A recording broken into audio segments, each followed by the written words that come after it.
Good morning, everybody. I know I had a little bit of an introduction already. My name is Christy Curzio. I'm currently a cytology student at Daniel University and Roswell Park Conference and Cancer Center in New York. I just want to take a little bit of time to thank all of the presenters who have presented thus far. Everything has been very informative, and I'm very thankful to be here and to learn from you all. I would also like to thank the ASCT for giving me the opportunity to present my interesting case to you all today, which is you came from where? An uncommon lung lesion. So to get into some objectives first, by the end of this presentation, you should be able to identify any cytology that's found in this malignancy, as well as identify differential diagnoses based on the cytologic findings, as well as analyze both cytologic findings and any ancillary techniques that were used to determine the correct diagnosis. For patient presentation, our patient was a 34-year-old male with no relevant medical history besides the fact that he was a former smoker with 5 pack years. He presented with symptoms of dyspnea, which was being treated with steroids. When stopped, it would come back and would worsen, as well as generalized swelling of the face, neck, and shoulder region. Clinical information, so there was a physical examination in which he had enlarged lymph nodes of the axillary and clavicular region, as well as radiology, which a CTA was performed, and this table just highlights some of the findings. So the superior vena cava was narrowed, the trachea was displaced at the right and narrowed, the mediastinum had a large anterior mass, the lymph nodes were enlarged, and the soft tissue had an edema in the left axillary region. And then this is just a photo of the scan. I like this image because it shows it shows the mass at the same depth, but in different projections. So A is the axial, sagittal, and posterior-anterior projection. And obviously we can see that this mass is very large. It measured at around 8 centimeters. And then some more radiology. This is just a CT scan in the axial view, and I think it shows the finding of the trachea displacement and narrowing pretty well. And then for specimen information, due to the radiology report, it prompted physicians to do an EVIS FNA. The specimen that was retrieved from the needles was red, and 2 passes had to be performed. Pass 1 was inadequate, but it told physicians that there was indeed something wrong, and the second pass was adequate. To get into the cytology finally, I wanted to show this because I think it highlights really well what we look for as cytologists. So 3A is 10x magnification, and we can see that these cells kind of deviate from what we would normally see, as well as there's generalized dyscohesion of these cells. Figure 3B is 20x magnification. We can see that these cells are pretty large, pretty dark. And figure 3C is 40x magnification, in which you can see prominent nucleoli and granular cytoplasm. More papineau stain. This is 60x. We see that these cells have scant to moderate amounts of cytoplasm with cavitations within the cytoplasm, as well as prominent nucleoli and irregular nuclear borders. And then, just like yesterday, for your convenience and or interest, we have provided digital slides for both the right Giemsa and the papineau stain. So if I could prompt you to take out your phones to scan that QR code. There is 2. You will be able to see 2 if you scan the first one and the second one.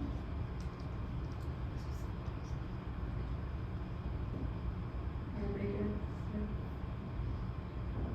Okay, so then this is what the slide looks like. This is the right Giemsa preparation.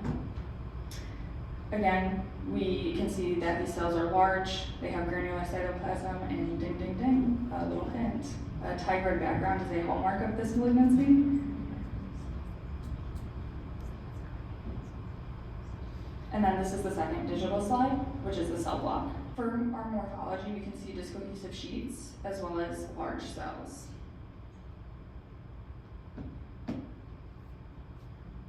For histologic correlation, a surgical biopsy was performed.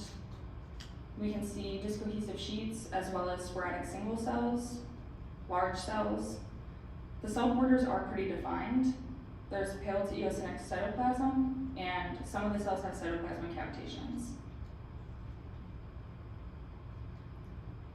To get into some differential diagnoses, one of the ones that we hypothesized was Hodgkin's lymphoma. Some cytomorphological similarities are that the malignancy and the differential both have prominent nucleoli, as well as they have the ability to be binucleate. And some relevant immunomarkers here are CD3. Another differential diagnosis was a thymic carcinoma. The cytomorphological similarities here are clusters and single large cells, as well as prominent nucleoli. Our relevant immunomarkers here are CD117 and INSM1.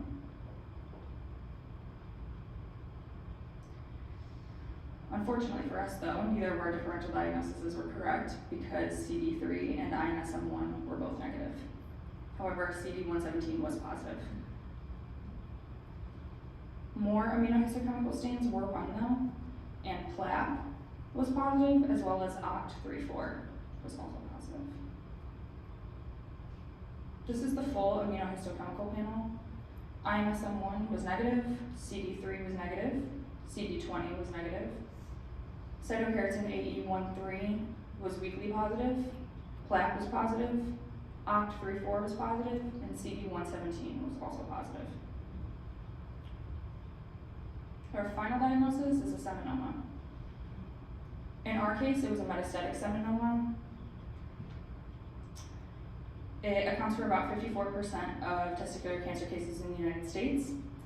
It has a peak incidence age of 35 to 39 years. And our case is pretty rare due to the fact that seminomas often have a low metastasis rate, with estimates reporting 1 to 25% of all cases will metastasize. And that's also dependent on whether or not the metastasis is distant or not. And then I figured I'd mention it, there's also extragonadal seminoma, which is a rare germ cell tumor accounting for only 5 to 7% of all germ cell tumors, and a peak incidence age of 20 to 40 years. This case for Roswell was very recent, so I don't have any prognostic information or treatment information for our patient. However, generally dependent on the stage, the 5-year survival rate is pretty good. So for stage 1, the 5-year survival rate is in the high 90s, as well as for extragonadal seminomas as well.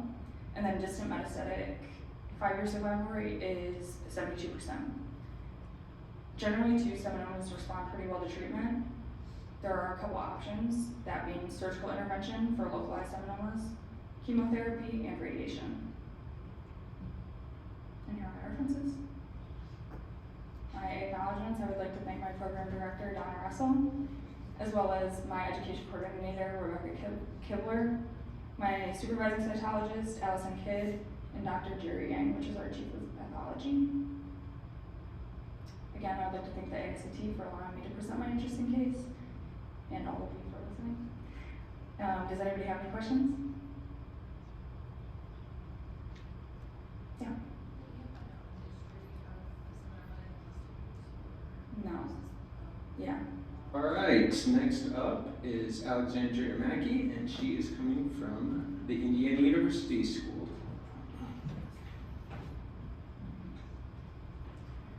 Awesome, thank you. So yes, as Josh said, I'm Alexandria Mackey, and I'm a psychology student at Indiana University, Indianapolis. And today I'll be presenting a rare discovery on the PAP test. So some objectives. By the end of this presentation, you should be able to recognize metastatic features in a PAP test, understand how immunostains help determine tumor origin, and appreciate how rare it is to encounter metastasis to cervical cytology. Awesome. This case involves an 88-year-old female who presented with abnormal vaginal bleeding. She has significant past medical history of including colorectal cancer and bladder cancer approximately 28 years ago, as well as a colonoscopy bag and diabetes. So while this history is the history of malignancy is very remote, it is still important to note here. Awesome, okay. So then I'm gonna pull up this digital slide, hopefully. Okay, good. I was gonna say we're gonna move on if it doesn't. Awesome. So I would like you to imagine you were in my shoes. I was in my second week of clinical rotations and I put this slide on my scope. Immediately I was like, oh no. So as you scroll around, you see it is abundant discohesive single cells with some tail of cytoplasm. I feel it's like a plasmacytoid look. And as we go to high power, you can see it's very hyperchromatic. You can see some good cytoplasmic tails, very eccentric nuclei, some nucleoli, and some porcine or chromatin. And then, we finally found some rare squamous cells as well. Okay. We're gonna go. Okay. And then some differential diagnoses include adenocarcinoma and squamous cell carcinoma. Awesome. And so now we move on to the cell block. Here you can see the cytoplasmic tails as well, and the first chromatin, and there's a low and high power view.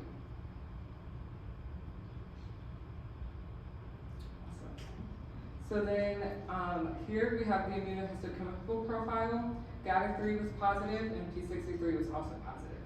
Uroplakin 3 was negative, but it is important to note that this immunostain doesn't perform well in our lab specifically. Awesome. The patient was also evaluated for periportal mass. So here you can see the direct smears, and they're very hypocellular with scattered cohesive groups. However, much of the smears consisted of benign gastrointestinal contaminant, which made interpretation more challenging. So while the atypical cells were present, they were very subtle and not well represented on these smears alone. This is where the cell block became more critical. On the cell block, the atypical cells are much better represented. Here we can clearly see malignant epithelial cells with more defined cytoplasmic features and architecture. This allows for a more confident recognition of the neoplastic process compared to those original smears. And then here we also performed a panel of immunohistochemicals. Again, GATA3 was positive and P63 was positive, but CDX2 was negative and SATB2 were negative. And these markers are associated with colorectal origin, and so their negativity helps exclude that possibility. Together, these findings support a metastatic urothelial carcinoma. What began as a pap test due to abnormal vaginal bleeding ultimately revealed metastatic disease. Both the pap test and the periportal mass was signed out as metastatic urothelial carcinoma. Corresponding endometrial biopsies showed rare atypical cells, and the bile duct brushing was negative. Unfortunately, this patient passed away due to her disease. So, there are several key features that make this case unique. Metastasis to the cervix is extraordinarily rare. The specimen was dominated by atypical cells, and there was minimal residual gynecologic epithelial cells.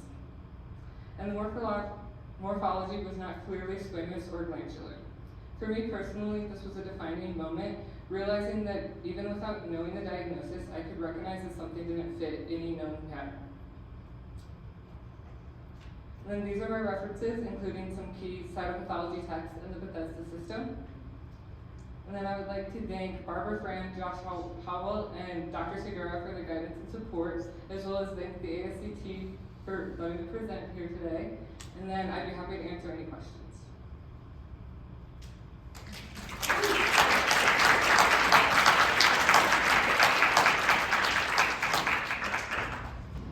Hi everyone, thanks so much for having me. My name is Taylor Herring from Cleveland Clinic, of course. And today I'll be presenting you a case of uveal metastasis, as well as highlighting the importance of patient history, or even the lack thereof. So I'm going to kind of go about this a little bit differently, because we're going to know the diagnosis before I even get to the cytology. So we're going to start off with an overview of ocular malignancies, with a focus on the uvea, which includes the iris, ciliary body, and the choroid. We're going to hit three main differentials that you would expect in the uvea: cytology, case information, cytology, diagnosis, and end on the treatment and prognosis. So, ocular malignancies. How many of you really get many IFNAs? I'm sure, oh, all right, there you go.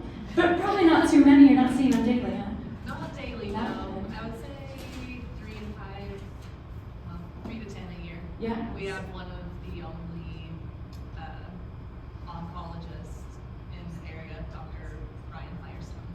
Oh, that's awesome. He does everything. Sometimes we go to the room, sometimes he just.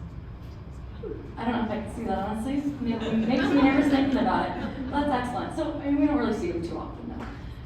And that's because it's anatomically isolated from other organ systems, and it lacks the lymphatic system.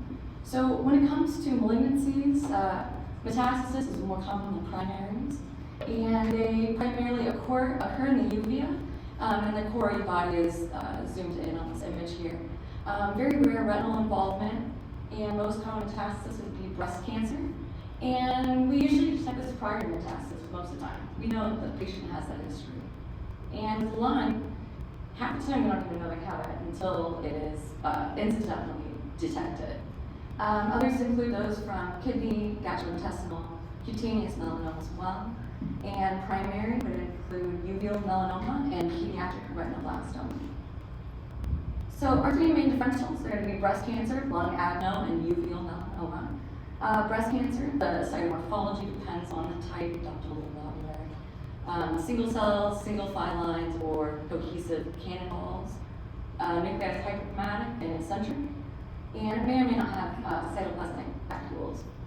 For lung adeno, we can have 3D clusters, papillae, flat sheets, or gland-forming structures. Eccentric nuclei, this are usually the really nice prominent nucleoli, may or may not have use of vacuoles, and foamy cytoplasm. Disregard my notes, or my points for the uveal melanoma. It's usually going to be a spindle cell type, which is important to note because cutaneous melanoma is usually epithelioid, and they both have different treatment and prognosis. But regarding the spindle cells, prominent nucleoli, and melanin pigment is found in 80% of the cases as well.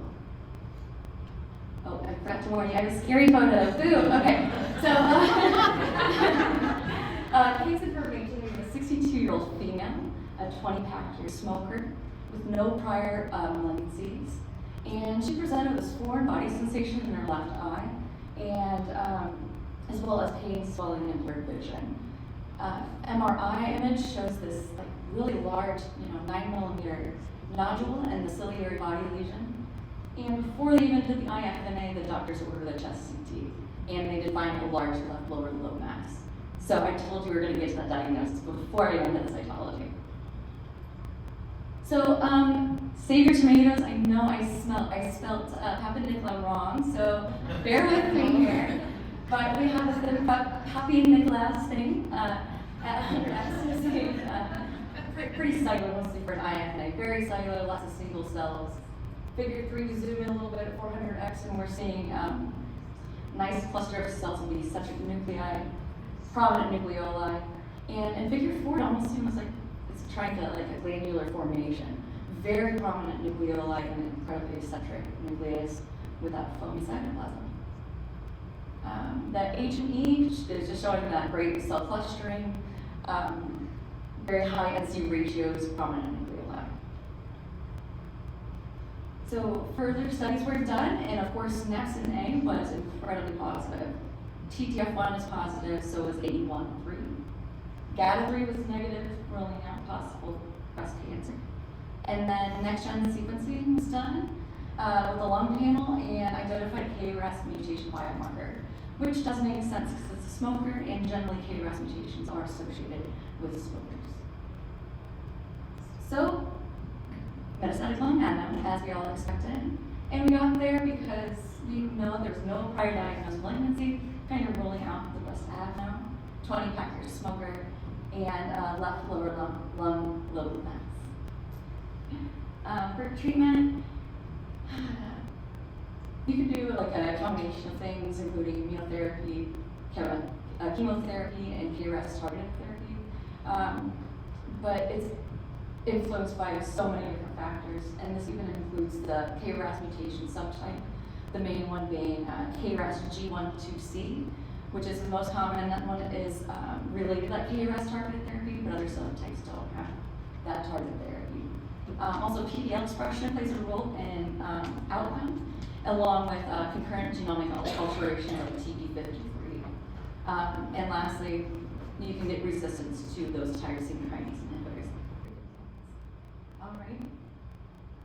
Prognosis. Prognosis is pretty poor, sadly, mostly when it's advanced or metastatic, because half the times we don't get to see, we don't find out that they have lung adeno until metastasize, and it's a little bit too late. So in general, KRAS mutated lung adeno has about a median survival of 10.7 months, and a great study from Shields and his colleagues showed a 54% mortality and a mean 12-month follow-up for metastatic lung adeno, specifically to the eye. In this specific case, the patient did pass away within 3 months of diagnosis. So in conclusion, cancer is awful, and ocular cancer is pretty rare. Metastatic malignancies are more common than primaries. Treatment, we could do better. Prognosis is poor. And lastly, pathology and patient histories are very important in cytological diagnosis, but should not be relied on solely. Here are my references. And I want to give a special thank you to Dr. Golson and Cleveland Clinic for providing this case. And my name is Arturo Rodriguez. I'm here to represent UCLA Health School of Cytology in California, USA. My presentation is on the teratoma. It's more than meets the eye. So our objectives today, we want to understand the cytologic and histologic morphology that is characteristic of the teratoma. We want to determine the testing that may be used to verify the presence of a teratoma, and we want to understand the prognosis and treatment for a teratoma. So patient history. It's a female, age 9 years, 6 months, with 5-month history of a limp with pain. On imaging, presented a 66 millimeter by 63.9 millimeter pelvic mass. And we have 3 pulmonary nodules present on imaging, as well as pediatrics rendered a preclinical diagnosis of human sarcoma. So the timeline involves October 2024, a pelvic biopsy performed, and on February 2025, hemipelvectomy was performed to remove the tumor. On August 2025, there was also a follow-up pelvic biopsy performed to rule out recurrence. So pelvic biopsy demonstrated glandular structures with dispersed chromatin in the tibia. There's also atypical sarcomatous tissue adjacent, predominantly sarcomatous round, small round blue cells. Tumor resection yielded a 9.5 by 6.2 by 5.0 bony lesion, featuring small vessels and nerves, skeletonized with soft tissue, as well as chondroid and ground cell components. The diagnosis was a teratoma with sarcomatous overgrowth.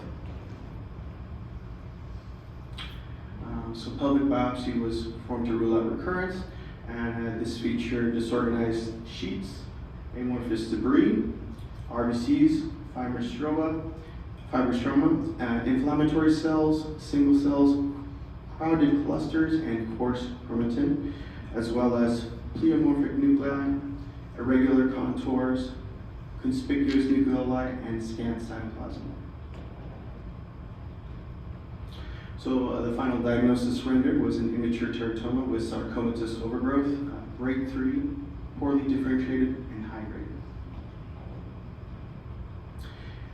2 NGS panels were tested. NGS molecular testing did not find any fusion-related mutations, and NGS was negative for EWSR1, ECOR, or CIC mutations for Ewing sarcoma and other sarcoma variants. Management involved surgical resection of the mass in the left pelvis, and this was followed up by adjuvant chemotherapy and radiation. So teratomas originate from sperm and ova, but teratomas may migrate during early embryonal development to other parts of the body. Teratomas can be cystic, solid, or hybrid, and the germ cell origin provides the ability of this tumor to transform into different types of somatic tissue, and may acquire a second malignant component or tumors of non-germ cell types, such as sarcomas, squamous cell carcinoma, or adenocarcinoma. So teratomas are more frequently benign when mature or malignant when immature, and teratomas in adults are more frequently malignant regardless of maturity. Teratomas may coexist with germ cell tumors such as seminoma, choriocarcinoma, and yolk sac tumor. So epidemiology, so it can vary, but a few options that I can cover here, such as cystic ovarian teratomas occur 1.2 to 14.2 incidences per 100,000 cases. Immature teratomas average around ages of 20 years, and mature teratomas frequently occur in ages 20 through 29, but may also be seen in ages 20 through 50. Secondary malignancy may develop in 1 to 3% of benign cystic teratomas and is most common in postmenopausal women. So, as mentioned earlier, there are a lot of different locations that a teratoma may migrate to, but a few common locations include ovarian, testicular, sacrococcygeal, cervical, mediastinal, and there's other specialized forms such as monodermal, single cell specialization, or fetiform being the rarest, consisting of living tissue. Now, the clinical presence can vary based on the location, but a few clinical symptoms are presented here based on a few of the locations that they can present, such as ovarian symptoms, testicular symptoms, as well as sacrococcygeal symptoms. So for these images, we're presenting the findings of a significantly large-sized, greater than 8 centimeter in diameter symptomatic unilateral cystic mature teratoma in 2 perimenopausal patients in remote Nepal. They can measure anywhere from a few to over 10 centimeters in diameter. Their consistency can be liquid at body temperature and soft at room temperature. Microscopically, they contain multiple tissue types, but usually not always form the 3 germ cell layers. Now, the teratoma is mostly cystic with teeth and hair inside, but it is uncommon but possible to find retinal, salivary, pancreatic, or choroid plexus or other developments as well. So for immature teratomas, you'll largely find some of the same components. However, immature teratomas will also present with embryonal features along with the mature components. These features include immature neuroectoderm, glia, endodermal glands, and mesenchymal tissue included. So immature teratomas must be graded 1, 2, or 3, and the higher grade being there's more immature tissue present. And these images present a few of the different types, such as non-neuroectodermal tissue in A, and image B, we have early fetal cartilage, and image C, embryonic mesenchymal tissue, and then image D, early fetal mesenchymal tissue. So this is actually a separate case, but also a teratoma provided by Johns Hopkins University, where it features excessive overlapping 3D clusters, round to oval nuclear features, hyperchromatic nuclei, lacking prominent nucleoli, finely granular chromatin, as well as scant and pale cytoplasm. So histopathology. Histopathologic features of each teratoma will be unique to the tissues developed, and the primary method of diagnosis for teratomas is histopathology. And unfortunately, cytomorphology is not it's not as specific as we'd like for besides histology. So a few more examples. We can see here are small nests, small round blue cells, as well as glial neuroepithelial tissue on the cell block. For immunohistochemistry, IC marker patterns, unfortunately they're not as useful because of the many different tissue layers that can be formed. However, the pattern may be used to recognize recurrence.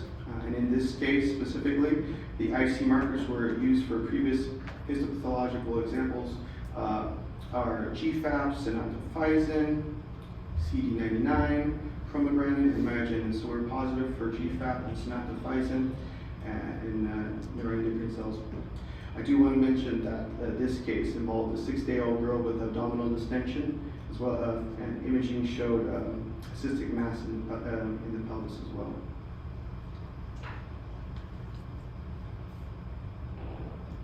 So a few blood tests that can be performed for immature teratomas are alpha-fetoprotein, human chorionic gonadotropin, and lactate dehydrogenase.